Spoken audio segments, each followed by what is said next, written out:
El hombre Dios. Inspirado en los relatos de María Valtorta.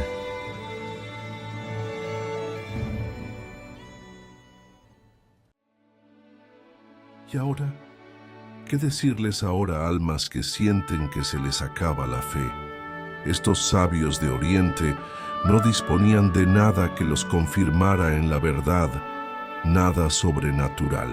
Solo tenían el cálculo astronómico y la propia reflexión perfeccionada por una vida íntegra. Y con todo, tuvieron fe. Fe en todo. Fe en la ciencia. Fe en la conciencia.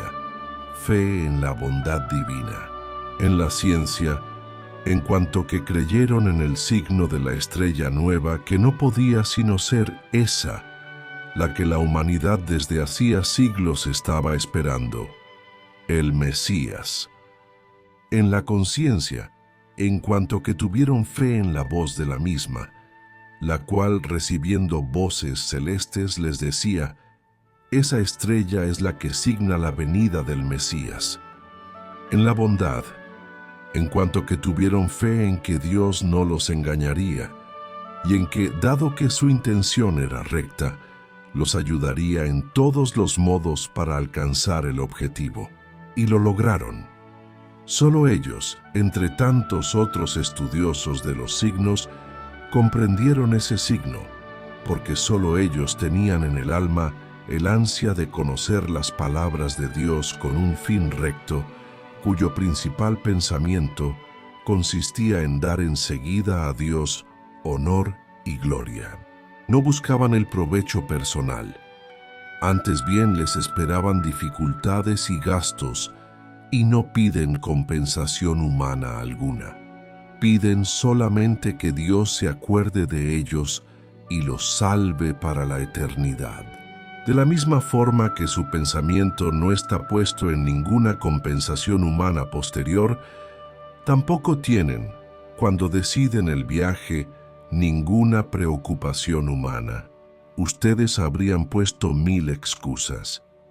¿Cómo me las voy a arreglar para hacer un viaje tan largo por países y entre gentes de lenguas distintas? ¿Me van a creer o, por el contrario, me encarcelarán por espía? ¿Qué ayuda me van a ofrecer cuando tenga que pasar desiertos, ríos, montes? ¿Y el calor y el viento de los altiplanos? ¿Y las fiebres pantanosas de las zonas palúdicas? ¿Y las riadas dilatadas por las lluvias? ¿Y las comidas distintas? ¿Y el lenguaje distinto? Así razonan ustedes. Ellos no razonan así. Dicen con sincera y santa audacia: tú, oh Dios, lees nuestro corazón y ves qué fin perseguimos. Nos ponemos en tus manos. Concédenos la sobrehumana alegría de adorar a tu segunda persona, hecha carne para la salud del mundo. Ello es suficiente. Se ponen en camino desde las lejanas Indias. Se ponen en camino desde las cadenas montañosas mongólicas, en cuyo espacio se mueven solo águilas y buitres, donde Dios habla con el fragor de los vientos y de los torrentes y escribe palabras de misterio en las inmensas páginas de los neveros. Se ponen en camino desde las tierras en que nace el Nilo y discurre vena verde azul hacia el corazón azul del Mediterráneo. Ni picos, ni zonas selvosas, ni arenas, océanos secos y más peligrosos que los marinos detienen su paso. Y la estrella brilla sobre sus noches, negándoles el sueño. Cuando se busca a Dios, los hábitos animales deben ceder ante los anhelos impacientes y las necesidades suprahumanas. Reciben la estrella desde septentrión, desde oriente y desde meridión, y por un milagro de Dios avanza para los tres hacia un punto, como también, por otro milagro, los reúne tras muchas millas en ese punto, y por otro les da, anticipando la sabiduría pentecostal, el don de entenderse y de hacerse entender como en el paraíso, donde se habla una sola lengua, la de Dios. Solo un momento de turbación los sobrecoge, cuando la estrella desaparece. Ellos, humildes porque eran realmente grandes, no piensan que ello sea debido a la maldad de los demás, no habiendo merecido ver la estrella de Dios los hombres corrompidos de Jerusalén, sino que piensan que ellos son los que se han hecho indignos de Dios y se examinan con temblor y con contrición, ya preparada para pedir perdón. Mas su conciencia los tranquiliza. Habituadas sus almas a la meditación, tenían una conciencia sensibilísima, afinada por una atención constante, por una aguda introspección que había hecho de su interior un espejo en que se reflejaban las más ligeras sombras de los hechos cotidianos. Habían hecho de su conciencia una maestra, una voz que los advertía y les gritaba ante la más pequeña: no digo falta, sino mirada a la falta, a lo que es humano, a la complacencia de lo que es yo. Y por eso, cuando se ponen frente a esta maestra, frente a este espejo severo y nítido, saben que no les mentirá. Los tranquiliza y recobran el vigor. Oh, qué dulce el sentir que en nosotros no hay nada que sea contrario a Dios. Sentir que Él mira con complacencia al corazón del Hijo fiel y lo bendice. Este sentir produce aumento de fe y confianza, y esperanza y fortaleza y paciencia.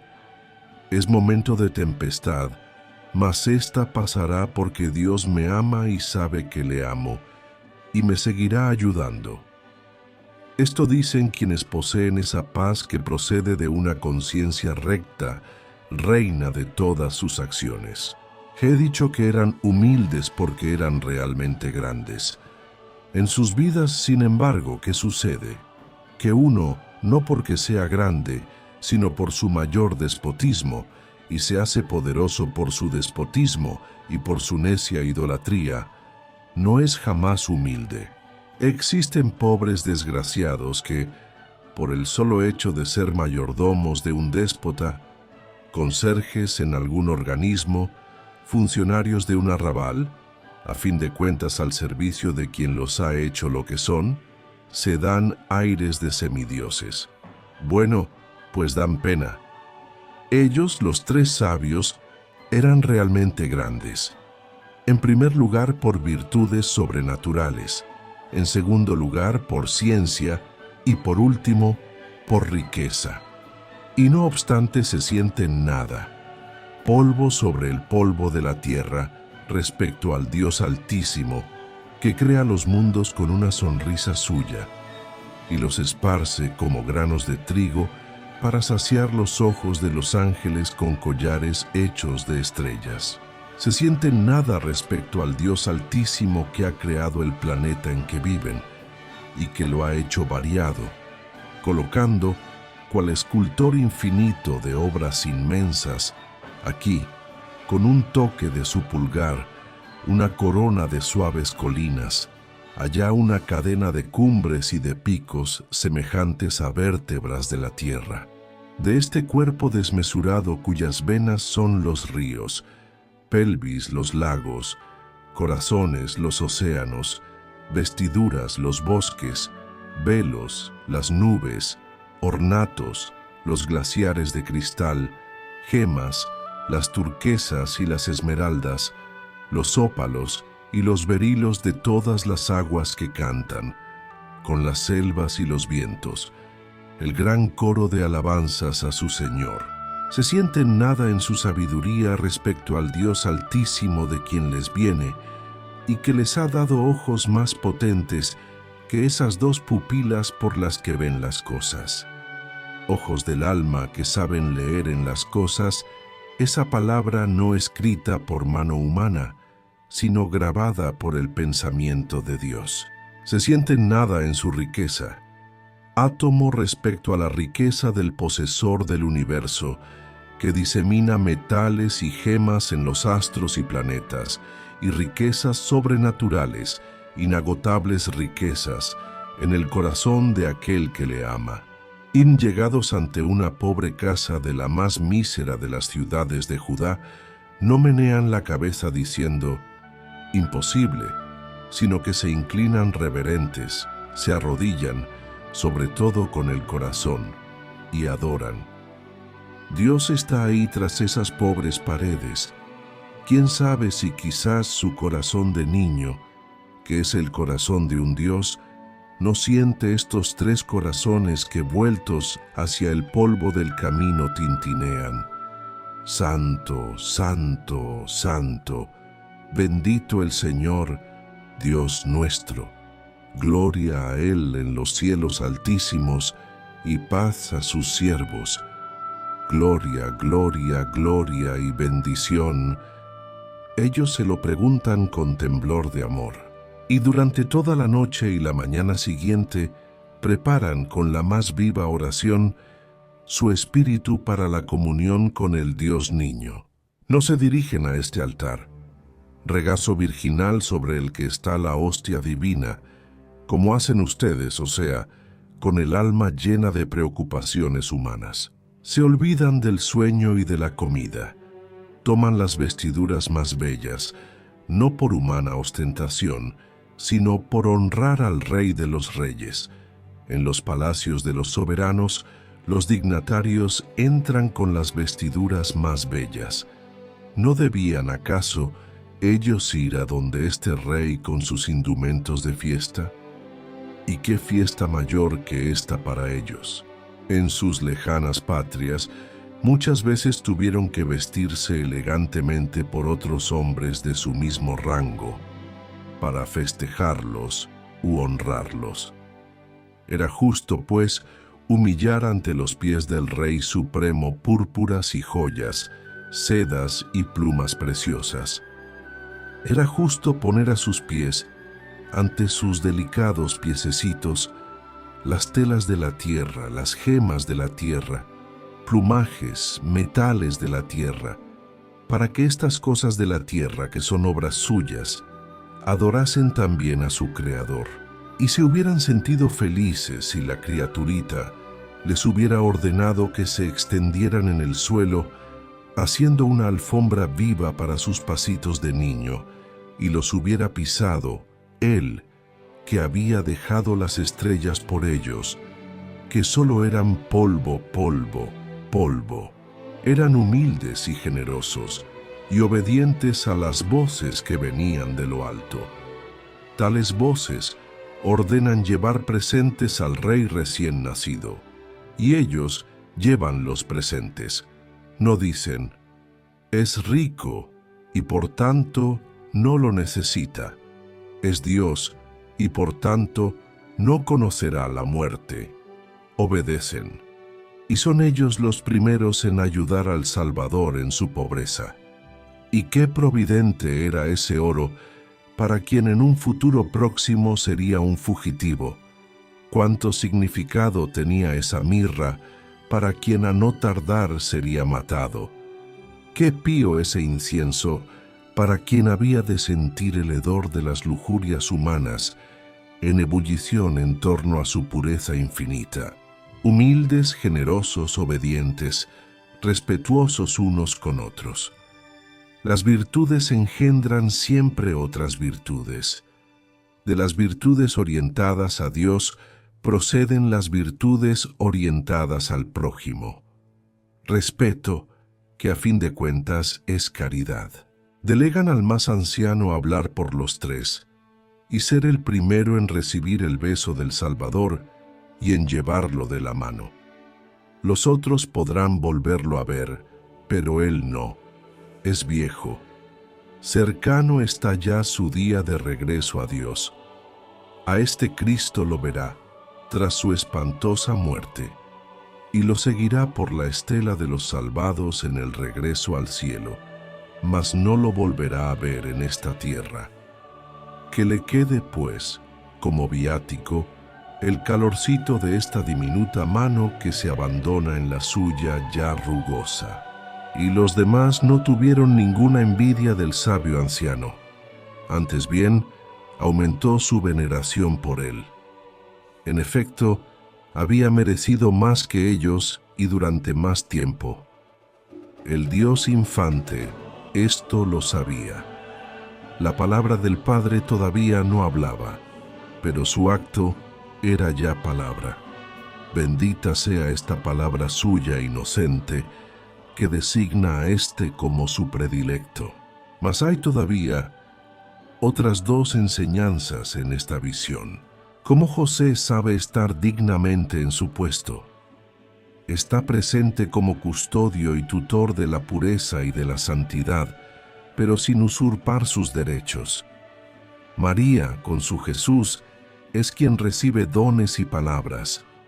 José exulta por ella y no se siente herido de ser una figura secundaria. José es un justo, es el justo, y es justo siempre, y en este momento también lo es. No se embriaga con los vapores de la fiesta. Permanece humilde, justo, se alegra de esos regalos. No por él mismo, sino pensando que con ellos va a poder hacerles más cómoda la vida a su esposa y a su dulce niño. En José no hay avaricia. Es un trabajador y va a seguir trabajando, pero otra cosa es que ellos, sus dos amores, puedan vivir con desahogo y comodidad. Ni él ni los magos saben que esos regalos van a ser útiles para una fuga, para una vida en el exilio, en las que los saberes se disipan como una nube bajo la acción del viento, y para regresar a la patria, tras haber perdido todo, clientes, mobiliario, enseres, solo con las paredes de la casa, que Dios la protegería porque en ese lugar Él se había unido a la Virgen y se había hecho carne. José es humilde. Él es custodio de Dios y de la Madre de Dios y esposa del Altísimo. Es un pobre carpintero, debido a que el despotismo humano ha despojado a los herederos de David de sus regios saberes, pero sigue siendo de estirpe real y posee rasgos de rey. De él hay que decir también, era humilde porque era realmente grande. Última, delicada, indicativa enseñanza. Es María quien toma la mano de Jesús que todavía no sabe bendecir y la guía en el gesto santo. Es siempre María la que toma la mano de Jesús y la guía. Y ahora sucede lo mismo. Ahora Jesús sabe bendecir, pero a veces su mano traspasada cae cansada y desesperanzada porque sabe que es inútil bendecir. Ustedes destruyen mi bendición. Cae también indignada porque ustedes me maldicen, y entonces es María la que retira el desdén de esta mano besándola. Oh, el beso de mi madre. ¿Quién podría resistir a ese beso? Luego toma con sus finos dedos, finos pero amorosos, mi muñeca y me fuerza a bendecir. No puedo decir que no a mi madre, pero tienen que ir a ella para hacerla abogada suya. Ella es mi reina antes de ser su reina, y su amor por ustedes guarda indulgencias que ni siquiera el mío conoce. Y ella, incluso sin palabras, solo con las perlas de su llanto y con el recuerdo de mi cruz, cuyo signo me hace trazar en el aire, toma la defensa de su causa recordándome, eres el Salvador, salva.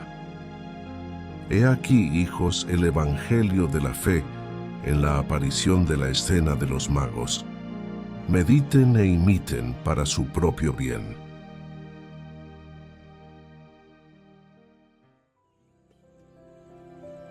Este podcast es tomado de la obra El Evangelio como me ha sido revelado de María Valtorta.